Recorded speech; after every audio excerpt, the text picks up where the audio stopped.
And welcome. My name's Julian Corner. I'm from the Lankelly Chase Foundation, which is a funder in the UK.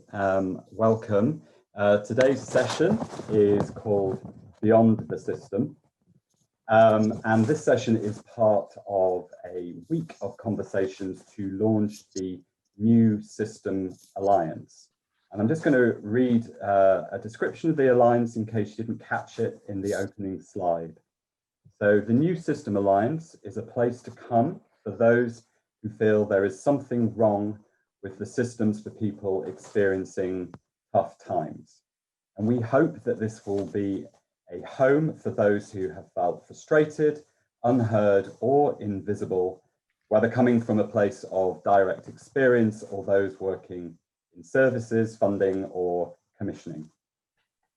The New System Alliance has evolved from years of deep listening, the recent and excellent wisdom from the system, and responding to the realities of people's experiences.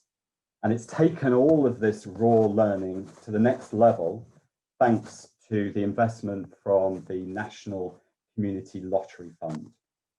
So Mayday Trust, Changing Lives, Platform in Wales, and Homeless Network in Scotland have come together to offer you the opportunity to listen and be heard, and most importantly, to do something to bring about total system change. A paradigm shift even, where people are able to take control and come together to respond in a new way to finally make the systems work, to make the systems work for people. So that's what we're here to do. And this session is about exploring system change. And system change, as you will probably know, is now a much overused phrase, almost to the point where it's lost its meaning. So we're really going to dig into it today. And we're going to try and work out, what do we mean by system change? What does it take in practice? And what are the different approaches to system change? And this is going to be a live conversation. So we won't have structured presentations. And this conversation is going to go where it needs to go. So please do embrace the fluidity with us. Bear with any silences, and we'll see where it goes. There is a chat function, which some of you are already using. Thank you. Please feel free to drop any comments into there or any burning questions into the Q&A box. And we're going to aim later in the session to bring these questions into the conversation and see what the panelists make of them. Feel free to tweet throughout and afterwards even. There's a hashtag, which is hashtag New System Ally. And there's also the Twitter feed of @New System Ally as well. So all we ask you to do now is to sit back, listen with an open mind, and let's see where the conversation takes us. I'm going to introduce our panel now, and then they are going to introduce themselves in their own words. So we have Charlotte Waite from Platform. We've got Beth Watts from Heriot-Watt University in Edinburgh in Scotland. We've got Jen Daffin, who is the chair of the Psychologists for Social Change, based in Wales. And we have Christian Seelos, who is the director of the Global Innovation for Impact Lab. And so I've asked our panelists just now to introduce themselves with the following, answering the following questions. What has brought you to this conversation today? And what would you most like people to know about you?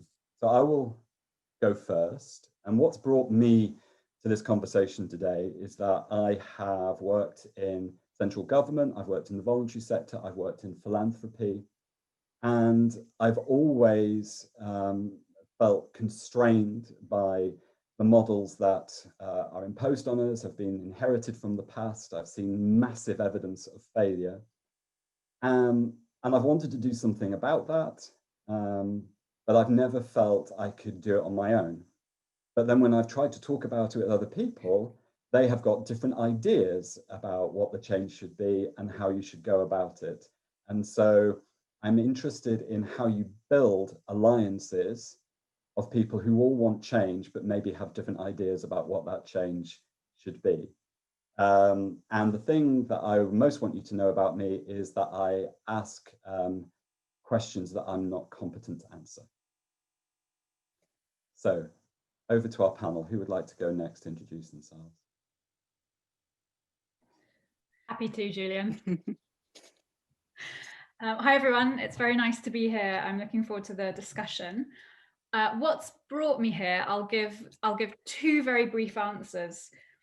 In the longest term and broadest sense, I think the answer is kind of anger and bewilderment.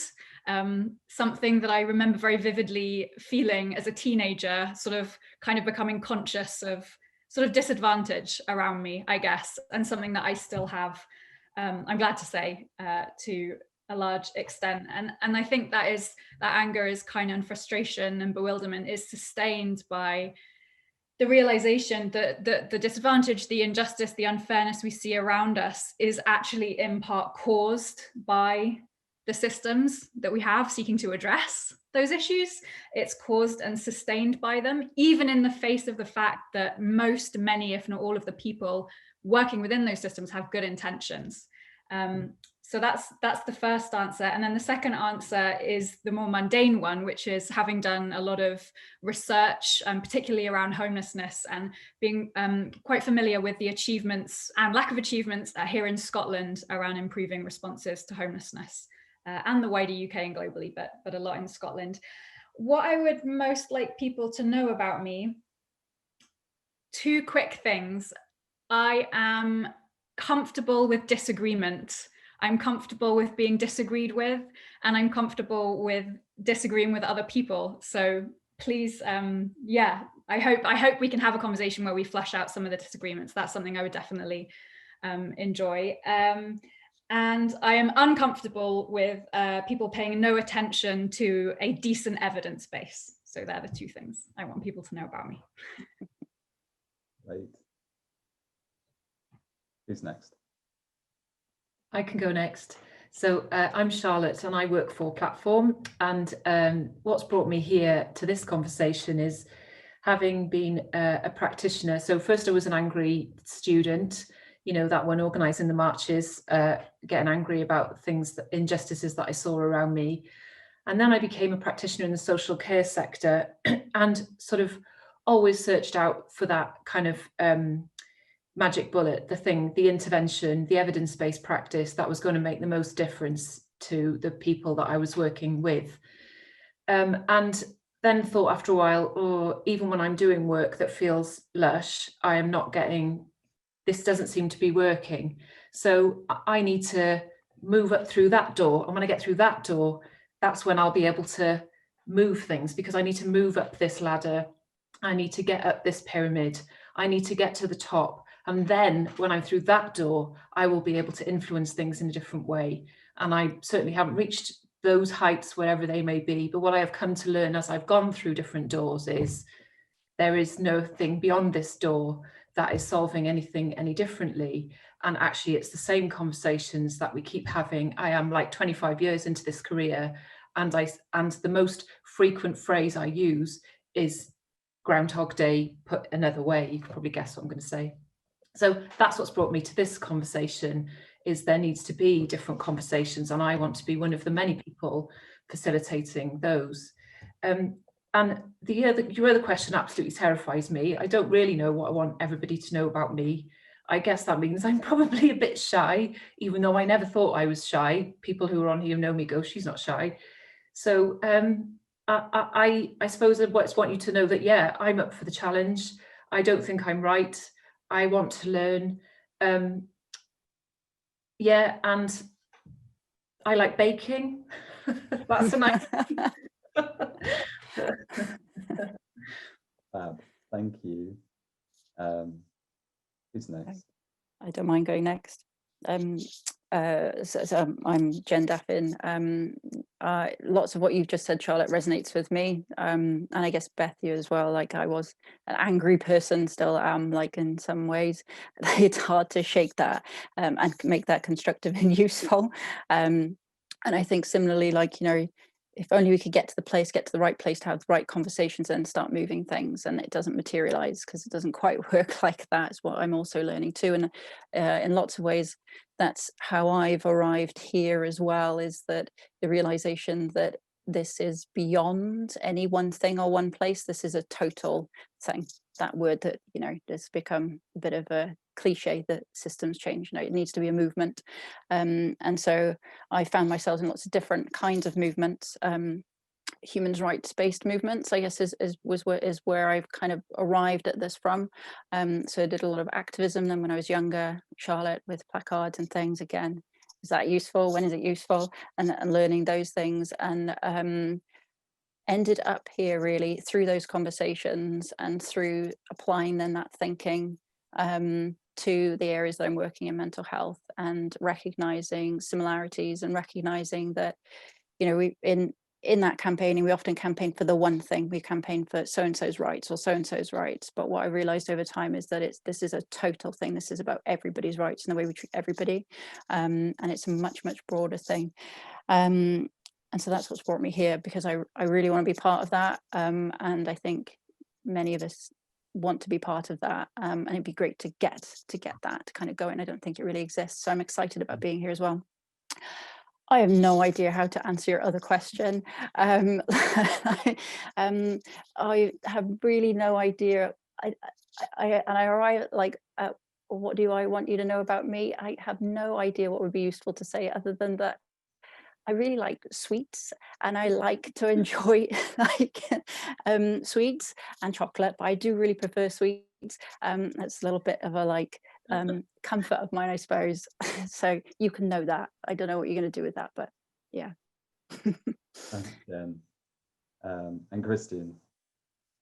You know, they always say that we men are always dominant, trying to be the first. I display different behavior. I hope you recognize that. My name is Christian. I'm directing a research center at Stanford University, the Global Innovation for Impact Lab. What brought me here was I started a research project about a year ago, tracing the 60-year history, well, actually 80-year history of homelessness in the US as a social problem and the associated homelessness services that grew out of that. A fascinating journey. Just finished the first draft of that case study, and I'll make it public soon. But doing my background research, I stumbled across a quote from Pat McArdle, where she admitted that she felt that, you know, after all these years, she recognized she may have been part of the problem and not part of the solution. And I found that so frank and refreshingly honest. So that made me reach out to Pat, and she then invited me to be here on part of this panel, which I'm delighted to. What do I want to be remembered for? Maybe as the person who spoke up to Julian when I say, please don't make systems work for people, because this is what everything that's wrong with the sector, making stuff work for others. Help people discover and steer and own their own pathways for change. That might be a much better attitude, and I hope we can steer the systems discourse in that direction, rather than just being another shiny toolbox of solutions for others. Amazing, thank you. So lots of journeys of discovery, no sense of a destination yet. Plenty of anger, which is good. Plenty of disagreement already, which is even better. And some baking and sweets to comfort us along the way. So thank you for the introductions, and sorry for the mean questions. I'm going to kick us off because I'm afraid it doesn't get any easier. I'm going to kick us off by trying to unpick what we mean by this idea of paradigm shift. Because the New Systems Alliance is asking for a paradigm shift. And I thought, well, not everybody knows what a paradigm is, let alone what a paradigm shift is. So I've Googled paradigm just to help us along. And a paradigm is a widely accepted model or a widely accepted set of ideas that shapes how we look at something. One of the most famous examples of a paradigm is evolution. That came up on Google. So we understand the living world now through the model or idea of evolution. And the paradigm shift came when Charles Darwin, along with others, promoted that idea, and we shifted from creationism to evolution as the way that we understand the world. So that's a paradigm and a paradigm shift. It's a shift in worldview and mindset that then changes how we behave in relation to it. And so for the panel then, I wonder if we could explore, what do you think the current paradigm is, and why does it need to shift? What do you think the current model or set of ideas are that shape how we do things? Who would like to go first? Go on, Beth. I don't mind.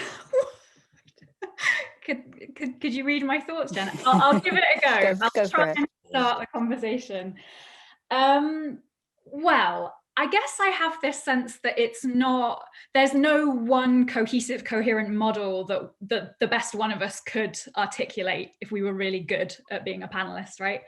I think it's much more messy and pluralistic than that, which is perhaps frustrating on the one hand, but I think it's probably really positive. I think it's tempting to say something like the current model is, deficit-based and focused on people's deficits, focused on people's needs, sort of founded on an idea of people experiencing homelessness or other forms of deprivation or disadvantage as like other to us, the people at home, the people on the street. It's very tempting to say that, and I think there's a lot of truth in that, and it's something I hope we talk about more in this session, because I think that idea has a lot to answer for. So I've seen Christian write about this idea that we can get a man on the moon as being sort of revolutionizing the idea. And I think I'm probably wrong, but I like the idea that the idea of people experiencing these difficulties in life, they aren't different. What they want for themselves in some really important fundamental way is not different to what we want for ourselves and our children and our cousins, could that be the radical idea? I fear maybe not, it's not enough, but I like that idea. So I think alongside these issues with the current paradigm, there are things that are hopeful. And I guess one thing I was wanting to kind of bring into the conversation was a bit of a tension. Obviously, part of me really loves the idea of like radical systems change and a paradigm shift. But part of me is worried about it too. It seems risky. You change everything at once. That sounds hard and it sounds difficult and it sounds like lots of really unexpected things might happen in these complex causal systems. So part of me wants to do sort of 2 cheers for incremental change and sort of say some really important, more incremental changes have happened, and maybe they're the thin end of a wedge. So to give a few specific examples, the expansion in legal rights for homeless households in Scotland, it was a legal change, but I think it's led to something bigger than that. Another example would be the prominence of housing first, and I think that is a promising, well-evidenced program, but I think it's also a wedge in terms of like how we think about these issues of people experiencing homelessness alongside other needs. So there's an attempt to start the conversation. Can I go next? Because I'd love to build on something that Beth said. This idea of incremental change. Just imagine we would implement change at the pace of our learning capacity, at the pace of our ability to reflect on the consequences of the change, and at the pace of what communities and people can absorb, how much change they can absorb. Just imagine how much slower we would need to go with everything we're doing. So I think this is an intriguing one. But coming back to the paradigm, I think I want to offer a slightly contrasting perspective. I think the current paradigm and the difficulty with this is the professionalization of our sector. Professional people are a real problem. Don't hire them. and I need to explain why. But so, professional people always need to justify their positions and salaries by creating a perception that they have unique knowledge and competencies, that they are in control, they get stuff done, and they deliver success, right? This is for throughout history, professional people had to behave like that. And that fuels this obsession with solutions rather than problems, and with innovations and disruptions, and now engineering big bet system change strategies in the philanthropic sector.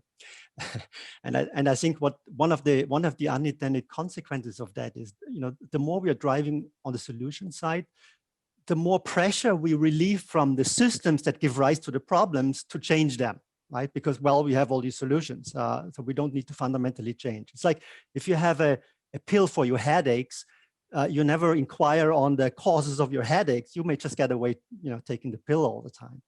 And so, and I see this as, it's called the Red Queen effect. We need to run faster and faster just to stay at the same place.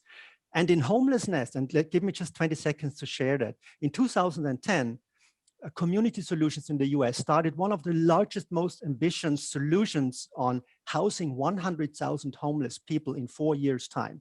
They started that in 2010, working with communities in smaller cities.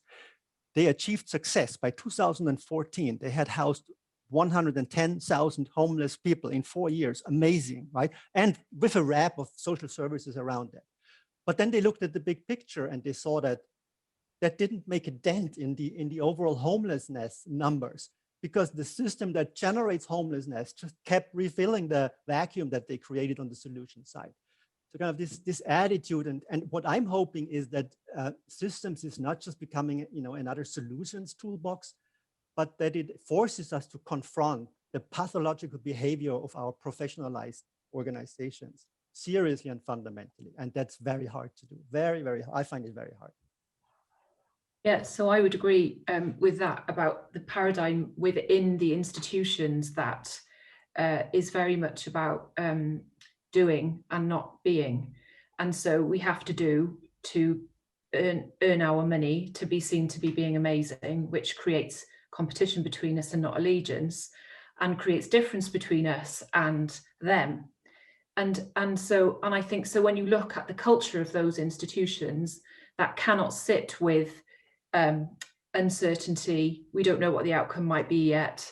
This needs to emerge between us and the community. Those kinds of ideas, that level between institutions and communities, and co-create spaces where those solutions can emerge together.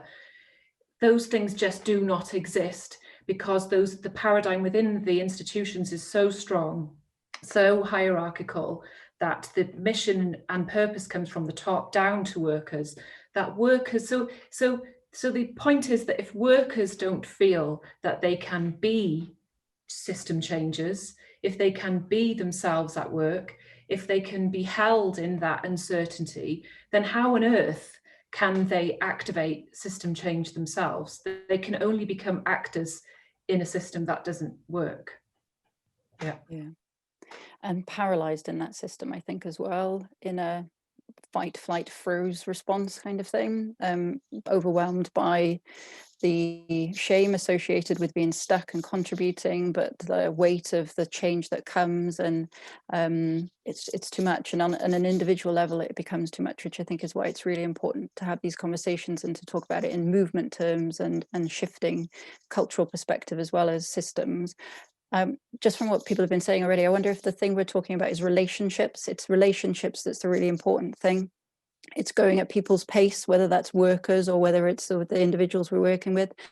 The fundamental thing being that it's about respecting that relationship, building trust and trusting relationships, and that we're privileging those. I think what you were saying, Charlotte, is the system doesn't privilege that. It doesn't privilege that, excuse me, for workers, but it doesn't privilege that for in the work that those workers are doing either. And it's that messy mix that I think gets in the way of things. The paradigm one I think is really interesting. I was, as you were speaking, Beth, I was like thinking, which paradigm? Like, what are we talking about? The same paradigm? Because in a mental health context, we may talk about medical model and that being a paradigm and needing to shift away from that. But actually, it's much more broader than that. because I was also thinking, oh, well, we need to stop individualizing. We need to stop thinking in units and individuals. But that may be another paradigm that kind of sits over a different space. And so I wonder if it's more complicated as it is, because it's about people and relationships and our relationship to each other and ideas and stuff. And so it's, yeah, there's something more broader, or there are multiple paradigms, or this is never going to be a never-ending process, because it is about relationships, and relationships need sustaining. So maybe in 10 years' time we will be having this conversation again, because the paradigm shift that we've moved to, we need to move back to, and it's kind of a never-ending evolving process that we need to just go through, as I think it was you, Christian, was saying, as we learn and as we become aware of new things and stuff like that. Thank you. And can we go back to Beth's challenge about incrementalism versus paradigm shift, which Beth said was, I think, incrementalism is less risky, and there's risks that come with paradigm shift. The paradigm shift can also feel overwhelming, unobtainable, and while we're all dreaming of paradigm shifts, the incremental change isn't happening, which improves people's lives. So is this a real distinction? Is it a trade-off? Can we do both? What's the relationship between those things? I'm immediately thinking of, is it the philosophy paradox of the boat that is, mended at sea, and in the end is made up of completely 100% different parts. So I like the challenge that this isn't a distinction that holds out. I'm hoping Christian might have the answer. I have to admit, embarrassingly, that I was reading a chat that someone sent to me while Julian was speaking. Sorry. Christian, I'm asking about the distinction between incrementalism and paradigm shift, because I think we're all saying that we want to live in a better world. And the question is, how do we get there? And paradigm shift has this suggestion that we all jump at once and at the same time. And incrementalism suggests something more manageable, but maybe the incrementalism never quite gets us there. One of the things is, I think that the incrementalism is the paradigm shift. I've been a proponent for incrementalism for many, many years now, studying innovations and all the unintended consequences of innovations, where we now need so many innovations to fix the unintended consequences of past innovations. Think about climate change or antibiotics or pollution and, I don't know, waste in space even. We cannot win the rat race of innovation and solutions efforts for our problems. I think we need to start becoming humble again and making incrementalism sexy. Some of the most effective organizations that I've studied are the ones that kind of work really, really hard on some social issues, like an eye hospital in India, which is now the largest and most effective eye hospital. What they do is every week they improve something, right? Some small thing. Everyone needs to report what they have improved in their hospitals. Doesn't matter who that is. They need to report that they made an improvement every week. If you do that for 5 years, this is how you become the most effective and the largest eye hospital in the world. It's kind of this commitment, this passion, this attitude of, let's get better. We are not good enough yet. And I think for me, this is the paradigm shift. Can we make boring organizations sexy? Because I love boring organizations who just know what they're doing, and you only get there through incrementalism. If you make jumps all the time, you're dead. If you innovate all the time, you're dead. So for me, this is the paradigm shift, the incrementalism. I would agree with that, and because I think it builds on Jen's point about paralysis. So actually, if you start to talk to people about incremental changes, they will come along the journey with you, rather than feeling like, yes, I'm aware that I'm working in a broken system, but I don't know what to do about it. And then we feel losing really motivated, amazing, inspiring people who are really motivated to make changes.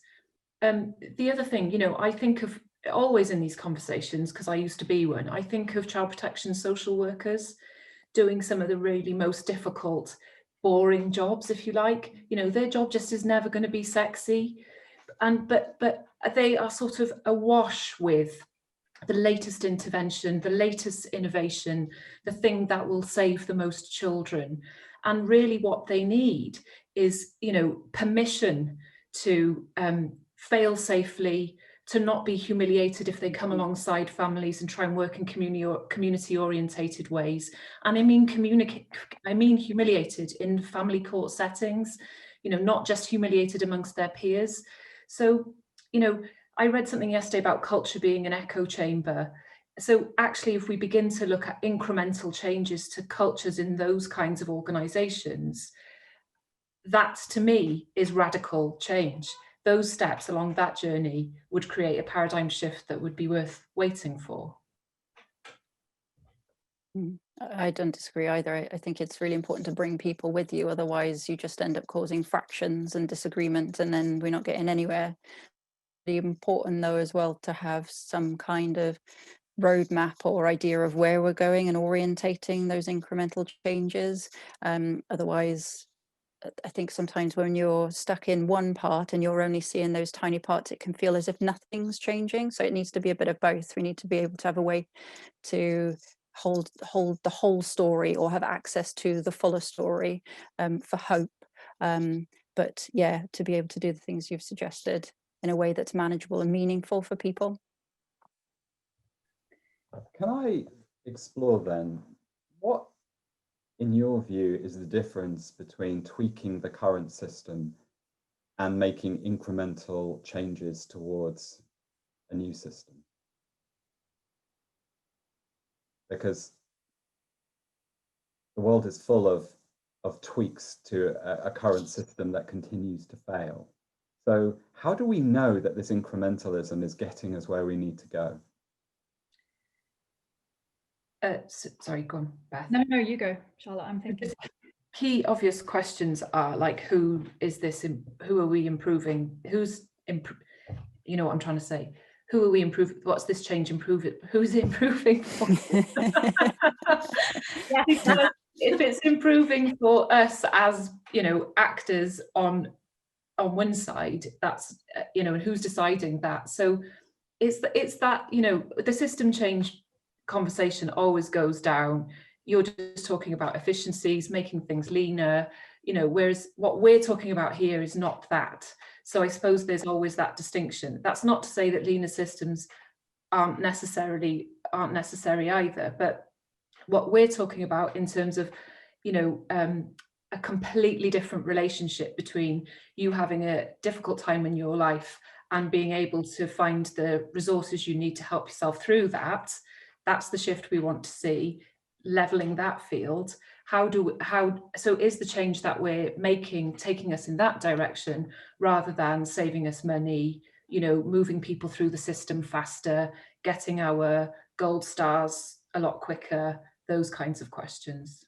Yeah, I would agree. It's the positioning within the system. So the focus that we have, like we were saying about, like, where does the power sit? And we were talking about where is the power sitting within the system. So maybe it's about the system and culture, the culture that comes along with the actual running of the system stuff as well, that needs to be within this conversation. And it's about working out who has the power and where does the power sit. And it's the rebalancing or the shifting of that totally to people, which is what we were talking about earlier in terms of the servicing itself. That's never going to work. So yeah, I can't remember something else you said, Charlotte. I can't remember what it was I was going to come back on. I got stuck off on power. Yeah, it's more like changing how we are doing things, rather than and the thoughts and the reasoning behind that. So I often think that we do things very behaviorally, and systems have got stuck with behavioral processes for efficiency and for outcome measures, but then also our interventions and things are behaviorally done. Whereas if we were taking a relational approach, that totally changes things, but doesn't need to chuck out everything in the system. It's the way that you're the doing of within the system that needs to shift, and it's the mindset, but creating the space for that relationship as well, and creating the space within the current systems for that thinking and for that way of being. That does mean, I think, inviting other people into that space and handing over and thinking about how is power manifesting and who has access to that and all of those things as well. allow me also to bring in some reality check here by saying that incremental change is not the panacea. You know, most organizations or most things we call systems, like an education system or a health system, resist incremental change. You get nowhere with incremental change, right? For most things that we've designed, incremental change, it's too late. They've been underperforming for too long. So incremental change, they're probably not going to help you. And one of the reasons is that incremental change is really good when you're working towards something and not trying to get away from something that is bad, right? So it's a very different way to think about when incremental change works. But if you need to change an organization that is stuck, or an education system that's been stuck for too long, incremental change is not going to do it. So we also need to be very realistic about that. I wonder also if we don't know yet what it needs to look like, and part of that incremental process and, you know, the shifting of culture and things, it kind of leads us there. It becomes more obvious. I think sometimes it's a bit intangible what it needs to look like. I don't. Yeah. Sorry, Jen. No, go on. I didn't intend to interrupt. The example that springs to mind for me in response to your question, Julian, is tweaking the system. Let's talk about homelessness narrowly. Tweaking the system is changing a dorm style night shelter into, you know, 10 rooms with 3 people in, rather than a big dorm with dozens of people in.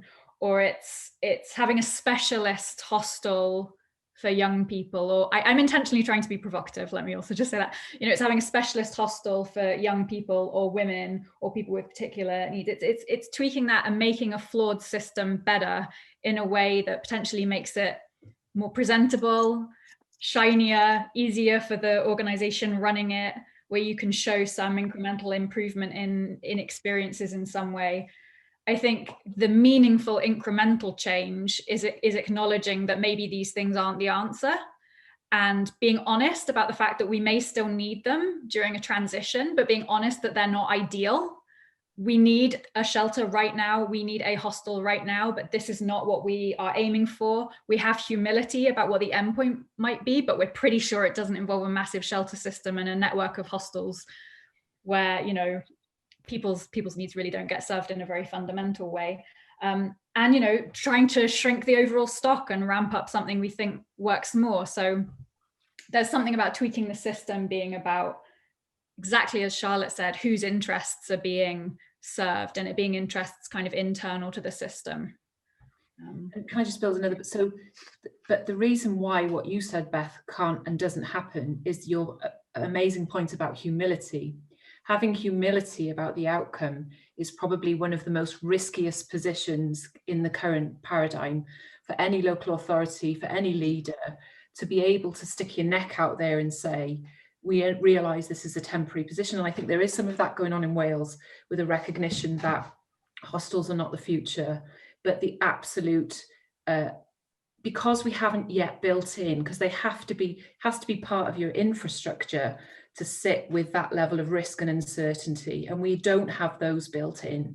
We still have structures that are very blame focused if it goes wrong. And so I think that point about humility, until we can, you know, until that's celebrated and held and understood, that we just can't shift towards there at the moment. Yeah, I like that point. I think shame has a lot to answer for in this whole thing, and holds us all back, because, you know, we're talking about multiple sectors needing to come together here and to own that maybe we are not doing it right, and they need to own it to their mates that they're not doing it right. And that's a lot, I think, in a threat culture. I think you were saying, Charlotte, that's driven by kind of hierarchical command and control, output driven. There isn't space for reflecting, and there isn't space to own where it's gone wrong. And there's a lot of this stuff that I think gets in the way, builds up shame, doesn't allow relationships and cross-sector working to occur, and then doesn't allow solutions to be properly sought, doesn't allow us to bring in the right people that we need, people, you know, not professionals, but actual people, to have those honest conversations, and to be there and say, I don't know where this is going to go. I don't know if we're going to get the right answer, but we want to try. I don't think we're really good at that, because there's shame that's going to be attached to that if we fail. I'm going to ask one last question before we go for a quick break. And it's more of a provocation, because I feel that the idea of system change that we are coalescing around here feels quite safe and reasonably low risk. And quite a lot of system change happens where there's pain, there's disruption, there's collateral damage, yeah, you know, none of us is immune from the change that we're looking from the pain of the change that we're looking for.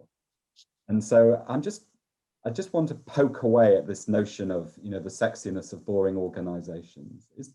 Is this paradigm shift really going to come from organizations that we've currently got either getting a bit more humble or getting out of the way or putting themselves genuinely at the service of the change that people want? Is that really going to take us to where we need to get to? Or have I grossly caricatured the consensus so far? Where's the oomph? So I'm going to give a very contrary answer. I like the question a lot. And, you know, vested interests within existing organizations just is a massive challenge. And I think that can sit alongside saying like more humility and this incrementalism can be helpful. But my contrary answer is sometimes the oomph needs to and can helpfully come from government. So I feel like this, I may be like not preaching to a choir here, but you know, in reading some of Christian's stuff before this session, it really got me thinking about, you know, paradigm shift and systems change and meaningful incremental change. You know, there's no one model here. You talk about archetypes, right, Christian? There are many ways that change can happen. And having, you know, focused a lot for many years on legal and policy change on homelessness in the UK, one of the lessons I think that comes from that is that elite level, top-down government change informed by good social science can be one way you get some of that oomph. So if you try and say it too much, it goes weird. And it can be something that prompts, you know, a bigger incremental, meaningful change. So I love the idea, and I'm sure other people on the panel have really great examples of the bottom-up co-production driven change. That clearly is a thing that happens and is very important. But I also don't want us to sort of throw the baby out with the bathwater. I think central government can achieve change in a way that no other actor can. May I come in here? And Beth, by the way, I'm delighted and so grateful that you engaged with some of my research. Just makes me very happy. On the oomph thing. So one of the things I noticed in my history of homelessness in the US, you look at a city like New York City, you know, every mayor in the last 25 years released a homelessness oomph, a big program to eliminate homelessness once and for all, supported with billions of dollars, every mayor until today, right? Look at the homelessness numbers. They have a right to shelter, which means that most of their people are still in shelters. An unintended consequence of a social innovation, by the way, the right of shelter. Every president, except the current president, had an oomph program announced a decade of ending homelessness, right? So yeah, I hear you on the oomph side. The question is, does oomph work, right? And how do we make oomph work? How much knowledge do you need to have? How much power do you need to have? How much trusted relationships do you need to have to make oomph work? I believe we don't have the ingredients for oomph to be useful. And that's why how I became a humble, almost conservative, and believing in slower, more reflective approaches. Am I allowed to respond very briefly to that next point? I don't want to, but standing between people and their break is never a good idea. Yeah, so I'm doing some work in some US cities at the moment and also in some UK cities. And the story you tell of having a program and a 10-year plan and a 5-year plan and billions of dollars and the program, and it just resonates. It's my reading of the situation too. I guess one thing that, and people will have heard this again and again, so I apologize, but I think maybe the thing that stands out for me in Scotland and actually the wider UK is the kind of central government oomph we're talking about here is a legally enforceable right to something material that is enforceable through the courts. So a right to social security benefits at a certain level, a right to settled mainstream housing if you find yourself in a situation of homelessness that is, the law can change, that can be taken away, but for the time it's on the books, it's enforceable. And that is a particularly powerful kind of oomph that other organizations with vested interests, they have to reorganize themselves around that. So, and you don't see that kind of legally enforceable right so much in the States. It's more these discretionary big budget programs. Can I just quickly want to shout out for Wales, really, because I think we have had some really good oomph from government in Wales and have really seen massive changes in our homelessness response because of that oomph. And the biggest thing that's happened is a kind of different language, different permission. So therefore, that back to the point about changing organisational cultures. And I know it doesn't sound very like umphy or like, I really want to go to that organisational culture party in Wales, but this is the real stuff. This is the real stuff. If you have an organisation where you feel like you belong, where you feel trusted, where you feel like you've got a purpose, where you feel safe, where you feel connected and cared for, you will be like 1,000% more likely to behave in that way towards the world. Yeah. So if we have had a government that has brought different language to our sectors saying, actually, you can behave like this, and that creates activism in workers to be different. So it might every day, these micro little changes, the plastic screens coming down, the getting rid of plastic tub chairs, we don't sit in front of people with assessment forms, etc. Those kinds of behaviours really are radical change to me, because people feel like people. Sorry, I did my voice. I wonder if that's a really, I know, Julian, you want to wrap us up, but I wonder if that's a really important difference is that power has been devolved and that power has been brought closer to people. And maybe that's what's making the difference, is that the closer you bring that power to people, the more of a relational interaction you can have, the more closer you can get to a truth, the better the back and forth maybe of that you can have. I just wonder if that's what's going on when we look at Scotland and Wales, is that power is more given towards the people, and the people in power may have more experience, and their makeup may resemble more the local population as well, and so they have a real richness in what they're talking about. I think these things are really important when we're thinking about that stuff, about top oomph and bottom oomph and the ecologicalness of it across all of its different layers. Great. Thank you for such thoughtful responses, and sorry to bring the language down from the heady heights of paradigm shift to oomph. We're going to have a quick break now, so stretch your legs and get some fresh air or tea or whatever, and please be back in 4 minutes, where we'll come back to this, because we've just started talking about the role of government in system change. And I want us to think about, do we require a government to give us the overarching framework and governance to do system change, or is system change something that can be generated outside of, alongside of government by movements of actors? How do you, is our job to advocate to government to do the system change, or to enable the system change, or can we get on with it ourselves? And so I'd kind of invite the panelists to kind of reflect on that over the next few minutes, and then we'll come back, and then we'll get into some juicy questions, because I feel like I haven't had a chance to look at the chats yet. I'll do that over the break, but I feel like there's an entire debate raging alongside of this discussion. So see you in 4 minutes.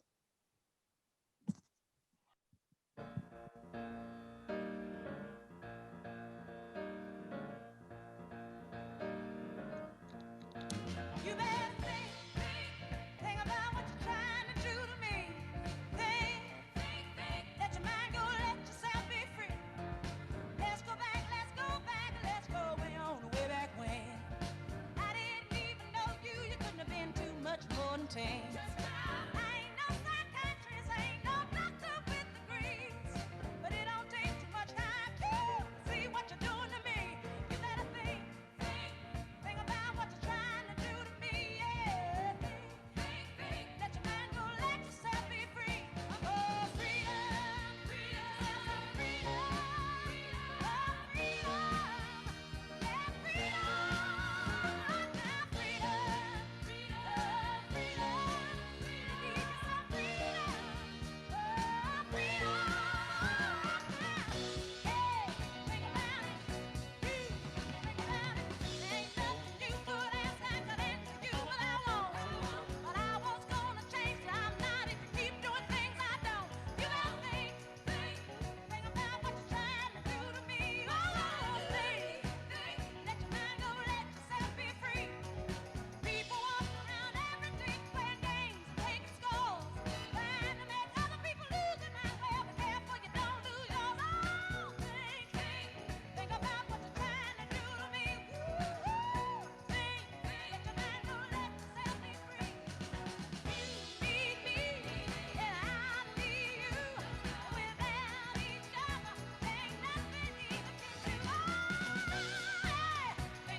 You better think about what you're trying to do to me. Think, let your mind go, let yourself be free. Let's go back, let's go way on, way back when. I didn't even know you couldn't have been too much more than 10. I ain't no psychiatrist, ain't no doctor with degrees, but it don't take too much time to see what you're doing to me. You better think about what you're trying to do to me. Yeah, think, let your mind go, let yourself be free. Oh, freedom, freedom, freedom, oh, freedom, yeah, freedom, now freedom, freedom, freedom, need some freedom, oh, freedom. Hey, think about it. Think about it. Ain't nothing you could ask I could answer you without want. But I was gonna change it. I'm not if you keep doing things I don't. You better think about what you're trying to do to me. Oh, think, let your mind go, let yourself be free. People walking around every day playing games, taking scores, trying to make other people lose their mind. Well, be careful you don't lose yours. Oh, think about what you're trying to do to me. Think, let your mind go, let yourself be free. You need me, and I need you. Without each other, ain't nothing even can do. Think about it, baby. Come on, baby. Think about it right now. Yeah, right now. During the break, I realized that the clue to what the paradigm shift needs to be is contained in the song. I hadn't actually noticed that as we were waiting to come on. Think about, if each of us could think about what you were trying to do to me, then we might get to a better place. So best choice of song ever, thank you. Welcome back, thanks for coming back. I hope the break released some more thoughts and challenges for us. Please do start populating the Q&A box with some juicy questions for the panel. We were getting into government earlier, and I think the reason why we're getting into government is because change needs some kind of authorizing environment. The change is always bigger than any one of us, and it's bigger than organizations, and organizations have incentives to act in particular ways. If you step out of line, you can be clobbered. So we need something that helps us hold the risk of doing something different. And I'm just wondering if the panel has any kind of examples or ideas about how we create that authorizing environment for change. So, you know, that we're not necessarily having to wait for a enlightened, benign government to help us or tell us to do it anyway. Are there any examples of where you've seen change happen that has enabled lots of people to rally around a particular idea? Leadership is an obvious one, and the kind and style of leadership that we would want. So if we're thinking about trauma-informed, relationships-informed ways of being, recognizing people's the importance of emotions and of socialness and that stuff, then we need our leaders to be doing that. And if our leaders are creating the right environments, just like, you know, if we're working with individuals, if our leaders are creating the right environments, it frees up people to do things a bit differently. And I guess if you've got leaders that are willing to do that, they're willing to hold the boundary of the max that you can push on the system, the max that you can get with it, not get away with, but, you know, that you can do within the constraints of what you've got. I think it's really important to have those people. Where I've seen things work, where I've seen people move from a traditional, maybe behavioral based approach to a relationships informed approach, it's been central that it's held by leadership, and they're kind of like the secure hands that hold that. We talk about secure base in psychology, so, you know, you've got a frame that psychological safety is another way of thinking about it. If you've got that and you feel comfortable in that, you've got trust, and that allows you to be creative, to be more free to do those things. So that's important. Thank you. Any other thoughts? Sorry, Beth, you look like you were about to speak. You go. So just, I'm not sure if this is answering your question, because I'm not, you're making me doubt my radicalism now. But an example from my life, I suppose, is we had some ACEs research in Wales, which talked about adverse childhood experiences and the instance of that in the population. And so I just was so furious by this this research that, like, it wasn't like, why is everybody not stopping what they're doing immediately and changing everything overnight? And I felt frustrated by blah blah blah.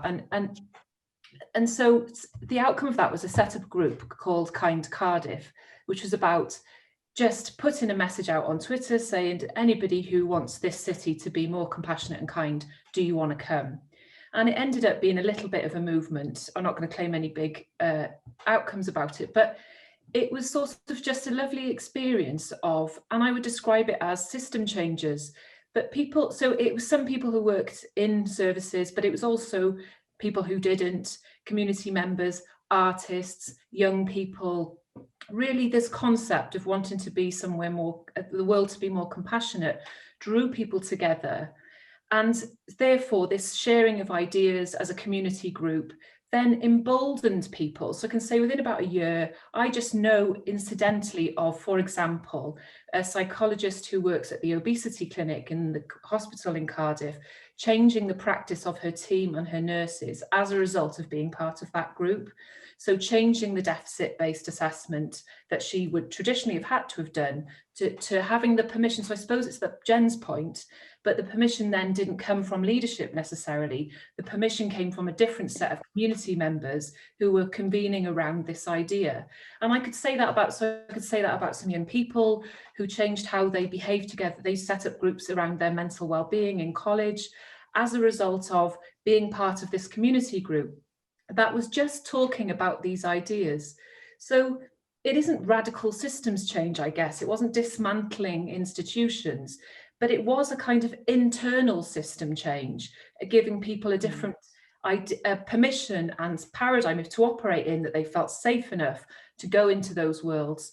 And it's back to the point we haven't really talked about, is this blurring of personal and professional, back to the start, I suppose, that I really think there are ways in which we can blur personal and professional that don't require governments. They just require relationships that would enable change.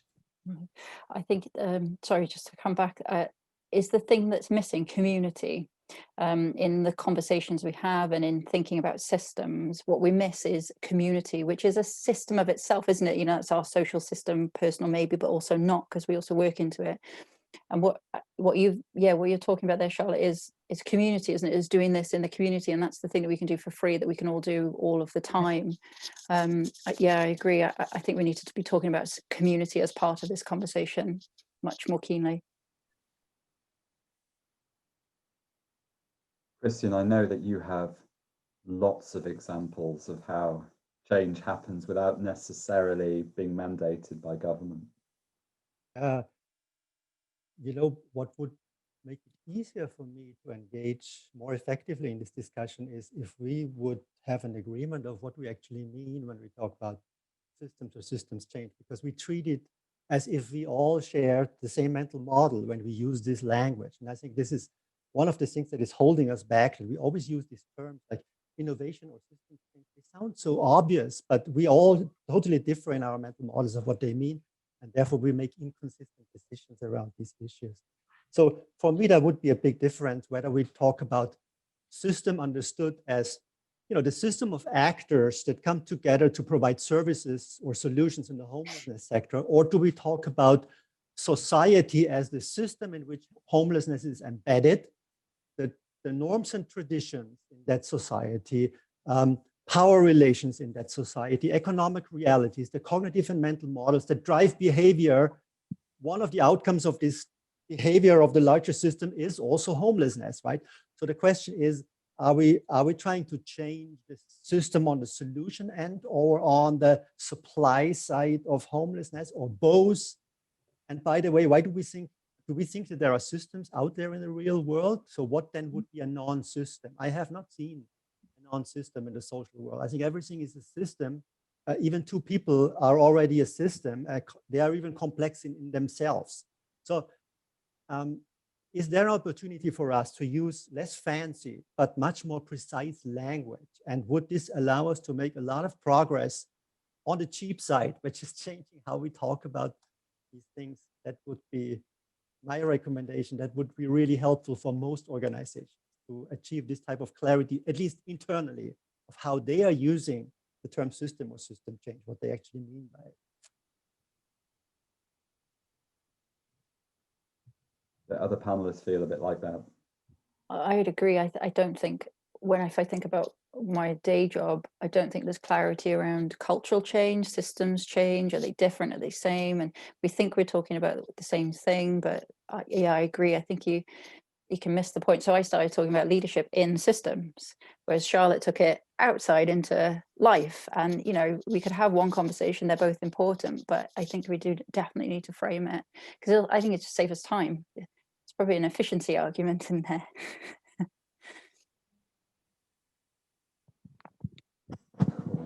In which case, I'm going to go to the Q&A. Please do keep the questions and comments coming. Slow down a little bit, so we need a bit of invigorating here. There's a question here about bringing people with us, whoever the people are and whoever the us is, which is, do we need to try and convince, or do we need to model the change and attract? What do you reckon? We're talking here about what works in terms of human behavior and psychology. What causes us to change? I think my initial reflection on that, I think, links to the last conversation as well.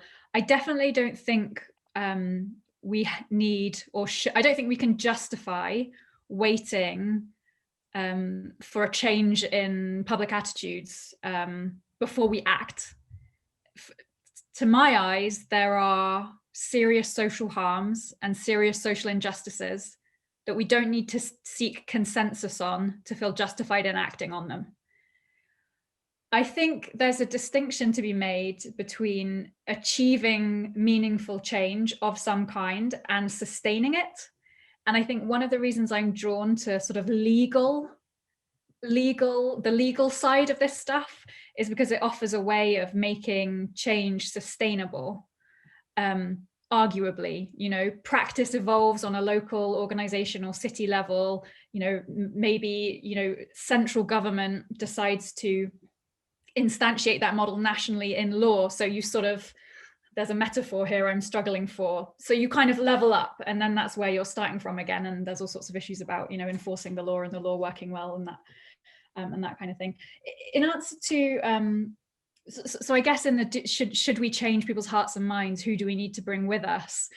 I do think we need to make that effort at the same time as acting anyway. And I think one of my own interests is in how particular groups of people can use types of language, particularly around values, that make sense to them but may alienate others. So to give a particular example, I think this, I don't want to generalize about who our audience is, but the groups of people that tend to be involved in this kind of issue topic, the third sector, social services, local, you know, are often, not always, comfortable using a language of rights.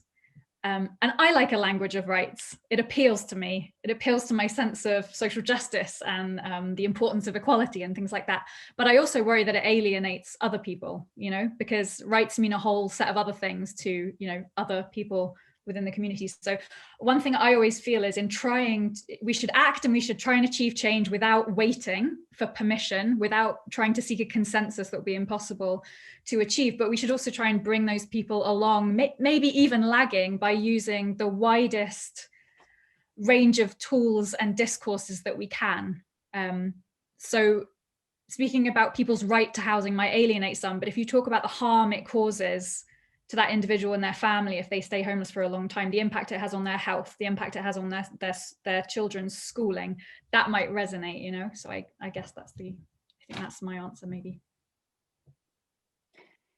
If I'm remembering the question correctly, because I think I maybe responded to Beth more than the question, but I would agree. I think you need to speak in people's languages. I wonder if you need to, we need to role model. You need to be living the thing and doing the thing, but in living and doing the thing, you need to be helping people make sense of it, and you need to help others understand what it is that you're doing. So sense making sense of things, helping people understand the story and sharing your story is really key to that.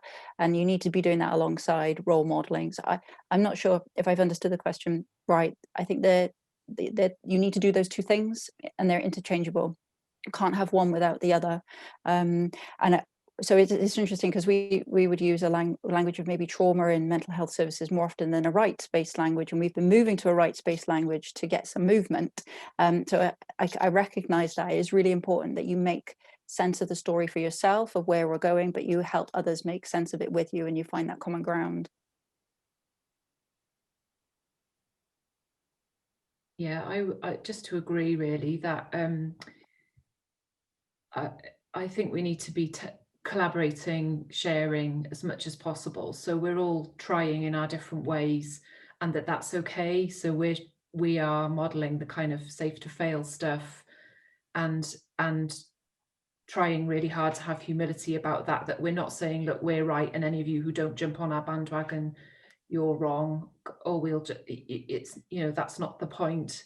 So the more we can model collaboration and learning from each other, but also to try and be really creative about it, I think is the point about broadening our horizons. That I really take on the point about mindsets.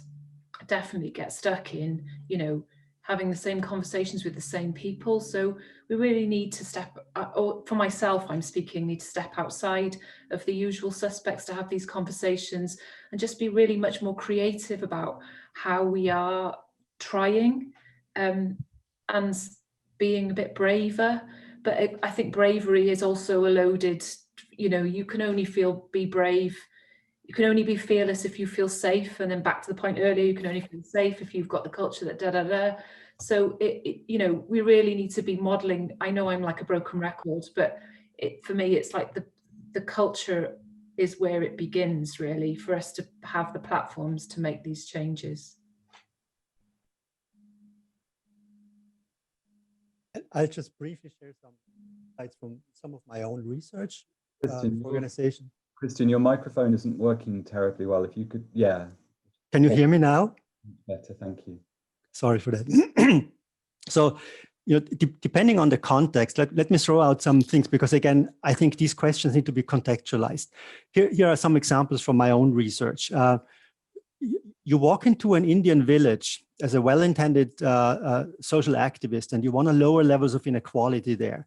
And you need them to come along with you because you have this wonderful mission for this village. They will throw you out. They will not come along with you. Why? Because you need to. You're asking them to change their norms and traditions, which have been reinforced for centuries, right, and define very much who they are and their identity. Under these circumstances, you cannot just convince people to come along. You need to come up with some really tricky, even hiding hand strategies where you kind of shape a change of norms in the background while you're keeping them busy in the foreground, basically distracting their attention. So there are some really tricky ways that social enterprises came up with to do that. Same thing in another organization I studied. The change they want to see is for all of Egypt, right? But this is, if you call Egypt the system, is way beyond anyone's control or knowledge or resources to fundamentally change it. So what they did instead, rather than bringing everyone along, they created basically a showcase of what Egypt could look like based on today's resources. If someone just made smart decisions and help people to relate with each other in new ways. So they've created this oasis in Egypt based on a number of for-profit companies that they founded, not-for-profit certification bodies, kindergartens, schools, a university. It became a microcosm that now the politicians who were resistant to the change proudly bring any foreign visitor. The first thing that they do is they drive to the Sechem farm to show them what Egypt can do today. And I think this is in a way, we call this an attractor mechanism. It is driving change of those who resist it. But when you see it, when you experience, our brain is so hooked at things that we can observe and experience. That is such a powerful driver of change. So I think there are a number of strategies that we found that you can imply dependent on the context. So the hope is that there is a ton of good knowledge actually out there. We just need to use it and understand what it means and understand how we contextualize it for our own purposes. And there's been a comment in the chat about common ground, or, and I'm going to try and say this word right, coherent heterogeneity. So I think about the big change that there's been in LGBT rights. And back in the 80s, I well remember this, there was Ian McKellen and Stonewall walking into Downing Street to talk to John Major. And then there was Peter Tatchell trying to arrest George Carey, the Archbishop of Canterbury. So there were these radically different understandings of how to bring about change, but and actually it required both at the time. It required someone to take huge risks, and then it required somebody to get inside the machine and understand what was motivating the politicians. So I wonder, in Egypt, was that a tractor model alongside a resistance model elsewhere? Do we always need these different elements at play at the same time? Christian, is there a resistance in Egypt that is driving people to the attractor model? So, I mean, that's a tricky question, a really interesting question. Of course, if there's obvious resistance, it enables people to self-select. It unearths the potential for change, because people who don't like the resistance will self-select and join Sechem. And this is what we've seen happening in the last 20 years. Sechem grew really, really big. And I think one of the reasons why they grew so big was the resistance. First of all, the resistance meant that Sechem is a really amazing contrast to the reality that surrounds it. And the second thing is that people from all walks of life, not just Egyptians, but international people, a lot of semi-retired professional people, they want to do something exciting. They don't just want to solve problems or make a bad system a little less bad. No, they want to build something and create something. So they have had an influx of resources of all kinds. Architects visit them and help build the most beautiful buildings that change the expectations of the surrounding neighbors. They also want to have beautiful buildings. And all of a sudden you have beauty in the middle of the desert and things like that. So again, I think you, Julian, you really make it a good point. I think it's the tension. If we can allow and enable tension in a semi-controlled way, that very often creates tremendous creativity and tremendous change. So, but there is a tendency to suppress variance and tensions. And I think that's not always the best strategy. There's a concept in legal scholarship, incompletely theorized agreement. And it's reminding me, Greg, of Greg's phrase, coherent heterogeneity. And I think the general idea is we don't have to agree on everything to agree on something we should do now, you know, which I think is very powerful. And I worry sometimes about the emphasis on consensus in participatory or co-production type environments for that exact reason. And those things are so important, right? But I think there is a risk when done badly that they might put the brakes on something rather than enable action. Oh, Ollie. Incompletely theorized agreement. I can send you the paper if you like. It's amazing. We're nearing the end now, and I'd like us to think a little bit about the New System Alliance. Because it's often said that no one person or organization is in charge of the system. Part of the point. And as we've just been discussing, no one person or organization is in charge of the change either. We're not set up as a rebel alliance with Princess Leia in charge of us. We're often a ragbag of people who have never met each other and don't even know that we're trying to achieve the same kinds of things. And maybe if we met each other, wouldn't necessarily recognize that we were trying to aim for the same kind of compassionate, loving, caring world. So what are your hopes for the New System Alliance, and what is your sense of how this alliance can hold a sufficient critical mass of people long enough to, as Carol has said in the chat, to create this tipping point towards a new system?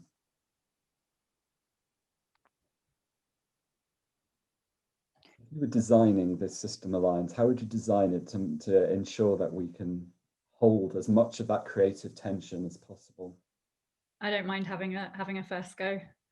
Can I also say, I'll assume this might be the last time I speak. I have really enjoyed and been reading much of the comments, Greg and Saskia and Katie and Ollie. So I just wanted to say that. And I also wanted to say that, Christian, your point about language and precision and getting the concepts right so we can have the same conversation is so important. And I really appreciated that you made it. And I don't think we got there yet, but I think you were right to say it, and it would be sort of nice to make progress on that as some part of this. For me, I hope what the Alliance does is like maintain ambition, which I think is very important, something about the energy. I would also, there's in some of the documents I've read from the Alliance, there's an interesting relationship with data, evidence, focus on outcomes, performance management, research, that kind of thing. And I would really want to see the Alliance figure out its position on that, develop its position on that, I might say, because numbers and targets, performance management, outcome-based practice, they all have this really dark side and can be really unhelpful. The evidence and being able to show that something does happen and saying it's good or bad, and thus saying we should do something about it or not, is also really important. We can't lose that. We can't throw the baby out with the bathwater. So that's definitely something I'd want to talk more and hear more from the Alliance about. And I also wanted to return to this theme of humility. We're all so fired up by this agenda, which is great. And I hope it lasts and I hope it stays that way. But I definitely think we need to stay on the side of humility rather than like evangelism. And that is a very tough ask when the stakes are so high.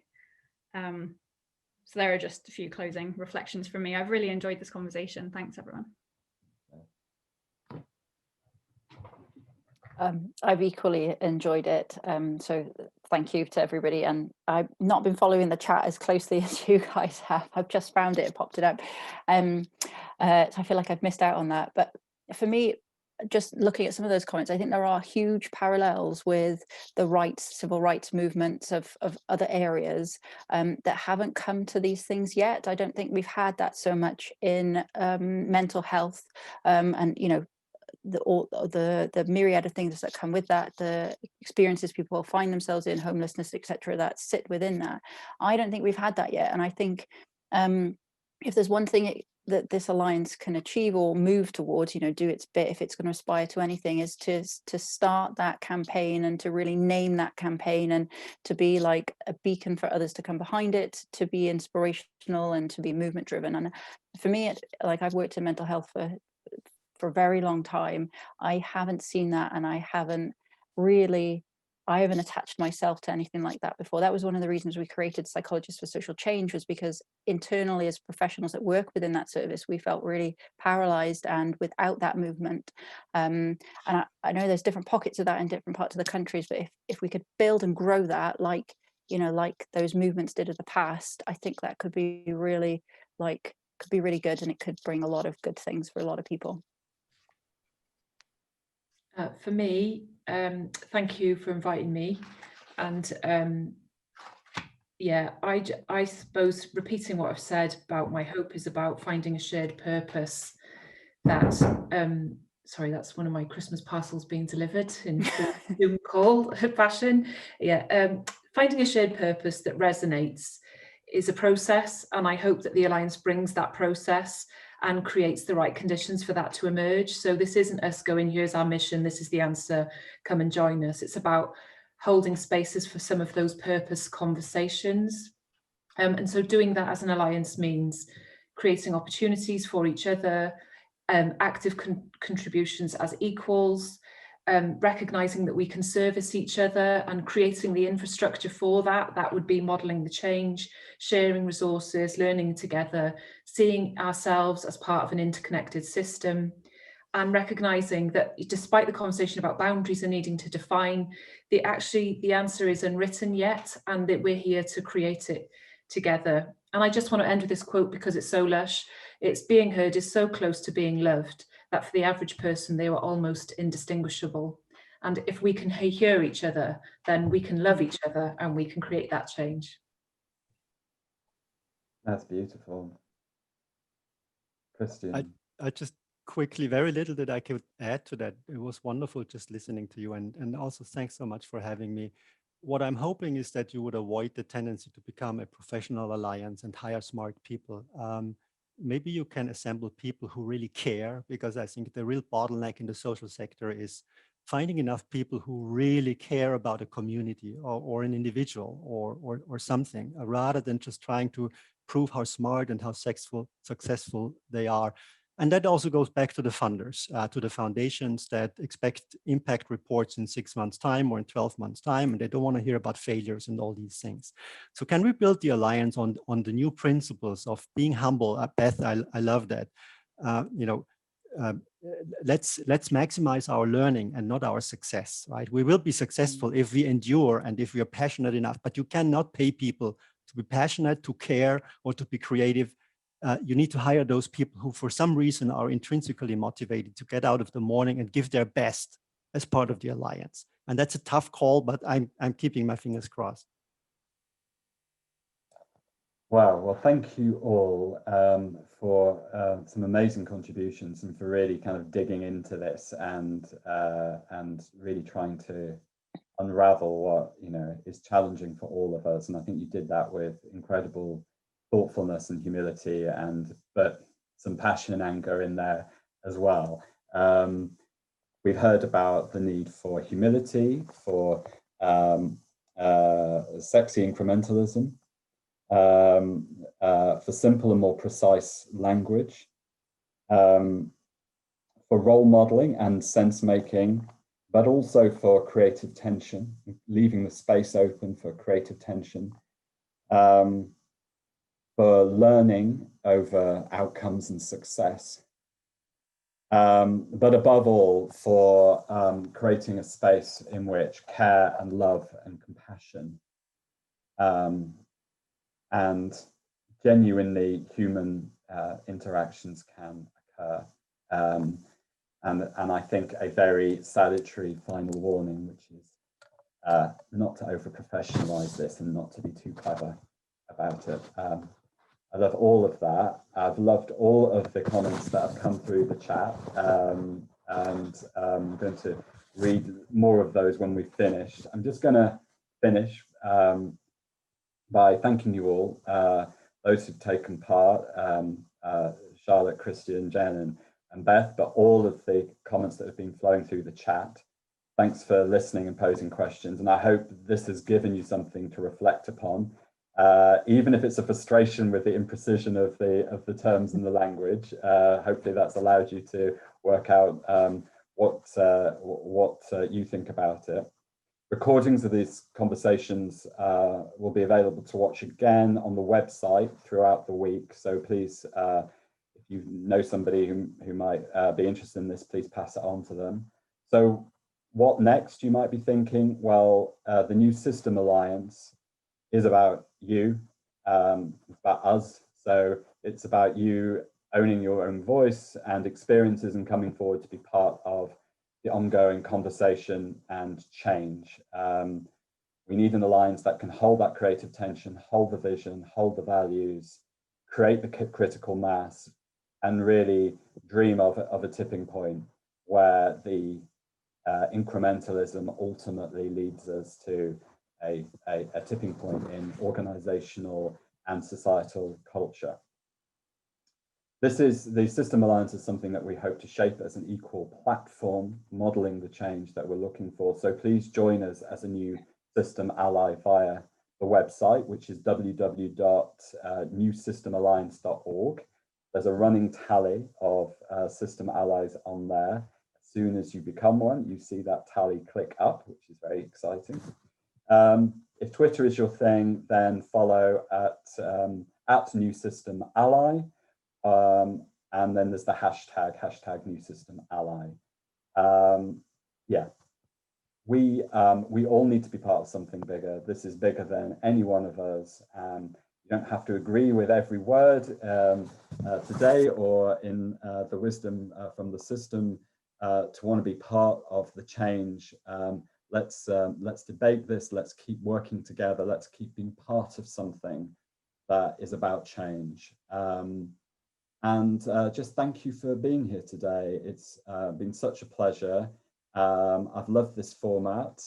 It's felt like we could really converse with each other without grandstanding. Again, part of the change, so thank you.